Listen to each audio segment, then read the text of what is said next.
On le sait, Edenia abrite des espèces toutes plus fascinantes les unes que les autres. Et aujourd'hui, j'ai choisi de m'intéresser à l'un des endroits qui émerveille le plus de visiteurs.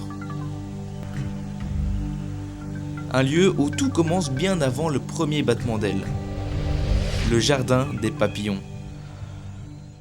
Donc ici nous sommes dans la salle des éclosoirs et nous avons rejoint Valérie. Et donc tu vas un peu nous expliquer aujourd'hui ton quotidien avec les papillons. Oui, ici ce sont tous les éclosoirs. Donc en fait chaque semaine il y a à peu près 400 chrysalides qui arrivent. Okay. Elles arrivent dans des boîtes, dans de l'ouate pour qu'elles soient protégées. Et je les colle de manière à ce qu'elles soient suspendues par la queue comme dans la nature. C'est toutes les chrysalides qui ont été collées la semaine passée. Et cette semaine-ci je reçois de nouveau des nouvelles chrysalides. On voit qu'il y a déjà des chrysalides qui sont sorties. Toutes celles-là, elles sont sorties. Bon, celles-là, elles doivent encore naître. Donc en fait, chaque semaine, même chaque jour, on a des éclosions?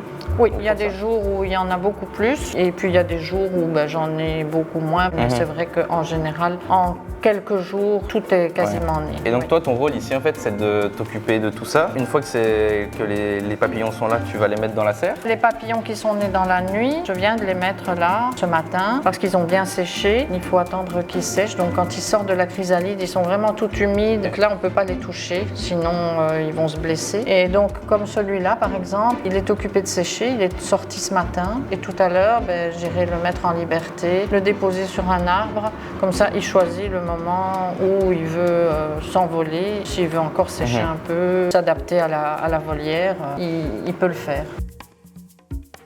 Et ici, c'est combien d'espèces qu'on peut observer dans le jardin des papillons? Pour le moment, à peu près 32 espèces. 32 espèces. Maintenant, il y en aura plus, mais voilà, ce ne sera pas 100 espèces en même temps, puisque les papillons ne vivent pas non plus éternellement. Donc, ça va se renouveler, il y aura des nouvelles espèces de temps en temps. Et justement, quand tu dis que le papillon, il ne vit pas éternellement, il y a un peu un mythe qui tourne autour de ça, qui dit que ça vit que quelques jours, voire même qu'un jour. En fait, la généralité des papillons, c'est 2 à 4 semaines. Alors c'est vrai qu'il y a des papillons qui vont vivre 1 ou 2 jours, mais il y a aussi des papillons qui vont vivre 7, 8, 9 mois. Par exemple, le morpho que les gens adorent dans la volière, ceux qui sont bleus, ils vont vivre 1 ou 2 mois. Et en fait, ça varie selon les espèces? Ça varie selon les espèces. Souvent, ceux qui vont vivre très peu, ils vivent beaucoup plus longtemps à l'état de chenille en fait. Avant la métamorphose. Voilà, avant la métamorphose. Donc le principe de ces papillons-là, c'est reproduction. Ok, donc ils sont nés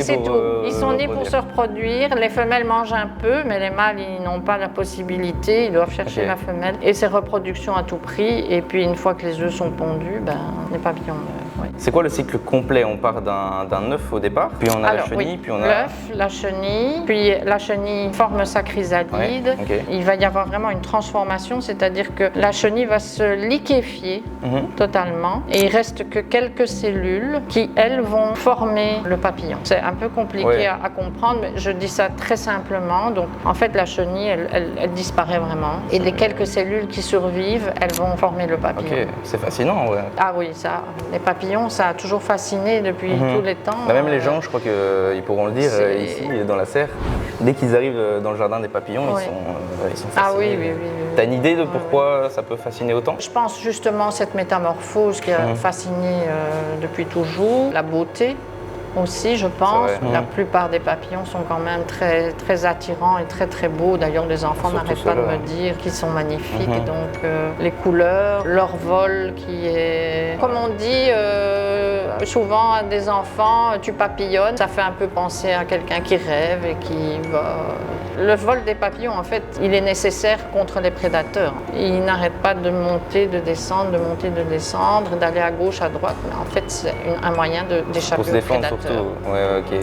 Et donc au niveau de l'alimentation, c'est toi qui gères aussi? Tu les nourris avec toi? En fait, on a du nectar, tout ce qui est vitamines et minéraux dont ils ont besoin, que normalement ils puisent dans les fleurs. Nous, on leur donne ça, voilà. Il y a des fleurs dans la volière, mais pas en suffisance. Et là, on est sûr qu'ils ont vraiment tout ce dont ils ont besoin. Et je les nourris 2 fois par jour.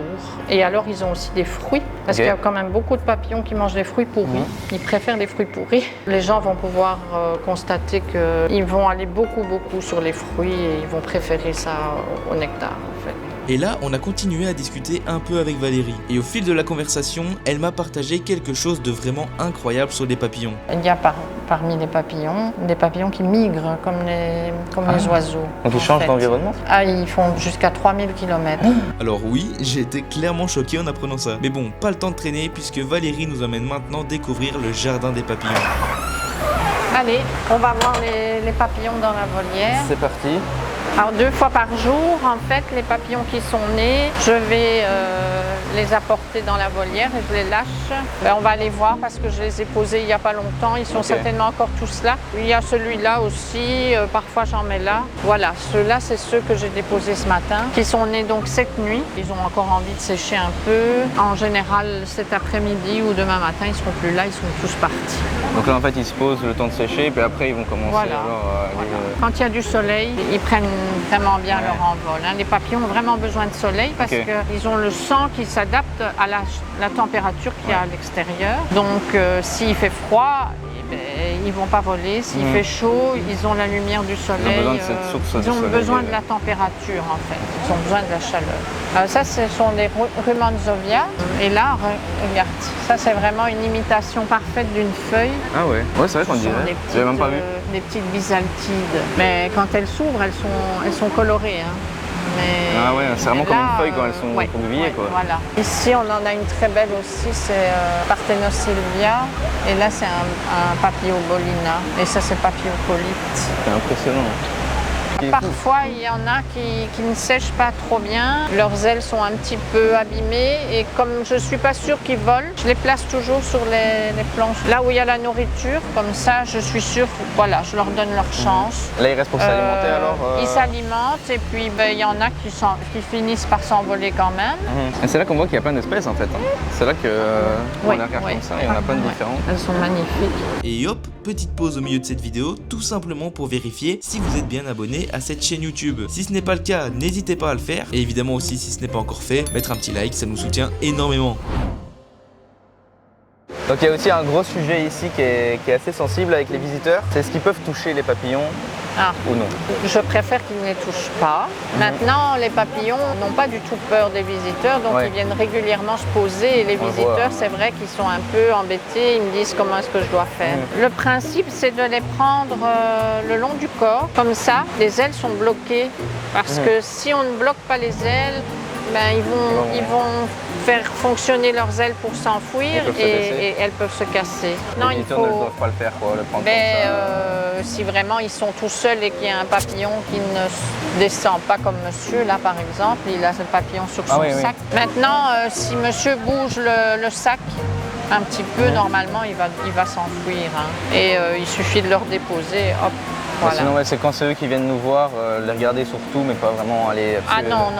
Il y en a qui auraient peut-être tendance à aller directement les toucher. Il faut rester un moment dans la serre et c'est vrai que les papillons approchent les gens très facilement en fait. Hein. Normalement, il est prévu une centaine d'espèces. Ah oui, ok. Ce qui est chouette pour les visiteurs, c'est qu'à chaque fois qu'ils reviennent, ils auront sans doute des nouvelles espèces qu'ils n'auront pas encore observées. Ça va faire qu'évoluer. Mais on n'aura pas 100 espèces différentes vraiment dans la serre. Sur le long terme, ils pourront venir en observer mais sur différents jours. Parce que bon, ils vivent quand même pas non plus suffisamment longtemps. J'en reçois 400 par semaine des chrysalides, mais en général, c'est une dizaine d'espèces. Maintenant aussi, je vois celles qui s'adaptent vraiment bien et celles qui ont plus de difficultés à s'adapter à la volière pour le moment. Et donc ça, je le dis aussi. Pour terminer, qu'est-ce que tu aimerais que les gens retiennent en partant du jardin des papillons? Quel sentiment tu veux qu'ils aient ici Moi, je pense que les papillons, c'est vraiment quelque chose qui permet de relaxer tout le monde. On voit les enfants, ils sont super calmes, souvent ils chuchotent, tandis que quand ils sortent de la volière, on les entend souvent plutôt courir, crier, mais là... sais pas, les gens ont tendance à être beaucoup plus calmes, plus zen. On est comme dans une bulle en fait ici. Voilà, et puis l'émerveillement, hein. C'est surtout ça, l'émerveillement de les voir tout près et de voir leur beauté. Donc, Et bien voilà, on a fait le tour du jardin des papillons. Valérie, merci beaucoup. Mais avec plaisir. C'était super intéressant et c'est génial de voir aussi ton quotidien en fait. Oui, c'est un excellent de se rendre projet. compte qu'il y a quand même, voilà, les papillons, il faut s'en occuper. C'est ça. Donc voilà, vous pouvez désormais, dès maintenant, venir le voir aussi ici, au cœur des Dénias, le jardin des papillons. Enfants, adultes, tout le monde s'y plaît, hein, je pense, oui. pour tout le monde. Ouais. Donc voilà, n'hésitez pas à nous dire en commentaire ce que vous en avez pensé. On se dit à la prochaine pour une nouvelle vidéo. Au revoir.